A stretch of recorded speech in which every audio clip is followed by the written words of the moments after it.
Assalamualaikum warahmatullahi wabarakatuh. Perkenalkan, nama saya Dievani Katiara Cahyani dengan NIM 212121017. Di sini saya akan mempresentasikan tentang hukum perkawinan di Indonesia sebelum tahun 1974. Yang pertama adalah masa penjajahan Belanda, yang kedua yaitu masa penjajahan Jepang, dan yang terakhir adalah masa setelah kemerdekaan. Yang pertama kita bahas adalah masa penjajahan Belanda. Yang pertama yaitu Compendium Fraser atau Cirebon. Kitab hukum ini berisi tentang aturan-aturan hukum perkawinan dan hukum waris yang sesuai dengan Islam. Kitab ini ditetapkan pada tanggal 25 Mei 1760 untuk dipakai oleh VOC. Pada tahun 1750 di Landrad, Semarang, dan Makassar dibuat kompendium tersendiri. Pada zaman Danelaw tahun 1800 sampai 1811 dan Inggris masa Thomas S. Raffles pada tahun 1811 sampai 1816, hukum yang berlaku bagi masyarakat adalah hukum Islam. Pada tahun 1823 meresmikan Pengadilan Agama Palembang. Yang pertama yaitu perkawinan, yang kedua perceraian, yang ketiga pembagian harta, yang keempat pengurusan anak apabila orang tuanya bercerai, yang kelima pustaka dan wasiat, yang keenam perwalian serta perkara lain yang berhubungan dengan agama.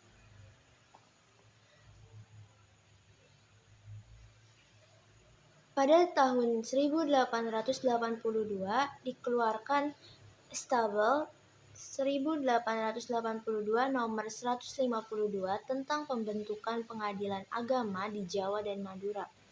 Nah, pada tahun 1931 dibentuk juga Stabel dan 1931 nomor 53 tentang 3 pokok ketentuan bagi peradilan agama. Yang pertama, pengadilan agama dipimpin oleh seorang penghulu sebagai hakim, didampingi juga oleh 2 orang penasihat dan seorang panitera atau griefer.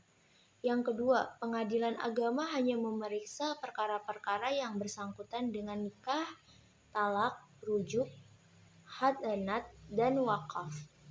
Dan yang ketiga, diadakan Mahkamah Islam Tinggi atau bisa disebut disingkat juga dengan MIT sebagai peradilan banding atas putusan-putusan pengadilan agama.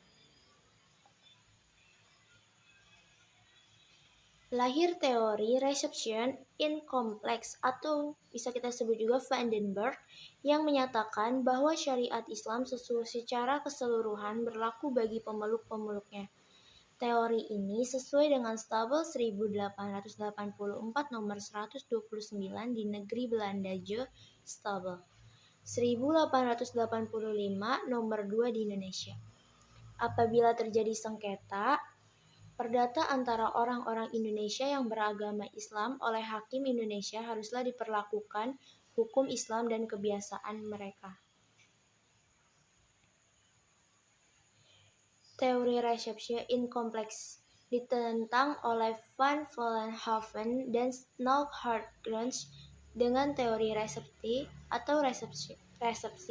yang menyatakan bahwa hukum Islam dapat diberlakukan sepanjang tidak bertentangan dengan hukum adat. Reglement Stabel 1855 nomor 2 diubah menjadi Indienststaatsregeling tahun 1925. Stabel 1925 nomor 416 yang seterusnya dengan Stabel 1929 nomor 221. Hukum Islam dianggap berlaku sebagai hukum apabila telah memenuhi 2 syarat, yaitu yang pertama, norma hukum Islam harus diterima terlebih dahulu oleh hukum kebiasaan atau adat masyarakat setempat.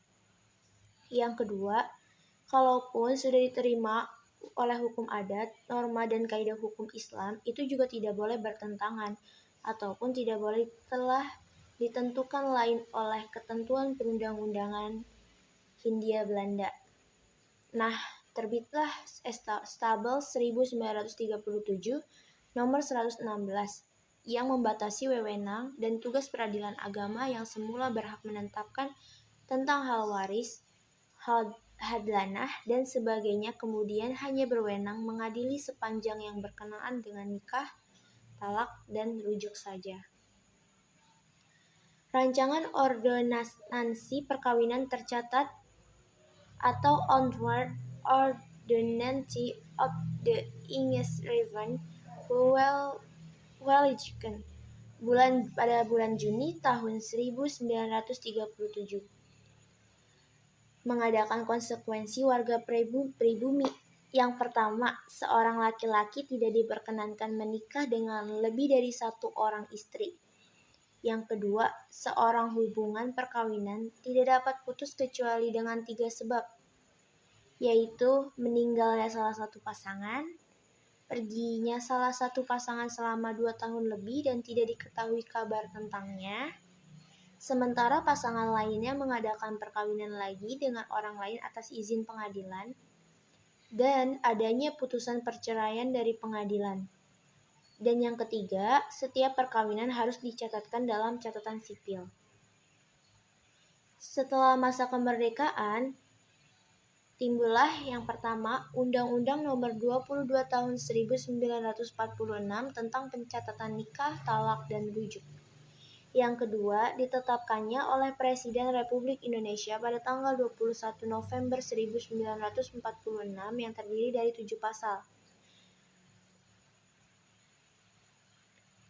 Pasalnya adalah yang pertama pasal 1 ayat 1-6 diantaranya, nikah yang dilakukan umat Islam diawasi oleh pegawai pencatat nikah yang diangkat oleh Menteri Agama, talak dan rujuk diberitahukan kepada PPN yang berhak mengadakan pengawasan nikah, talak, dan rujuk pegawai yang ditunjuk adalah Menteri Agama.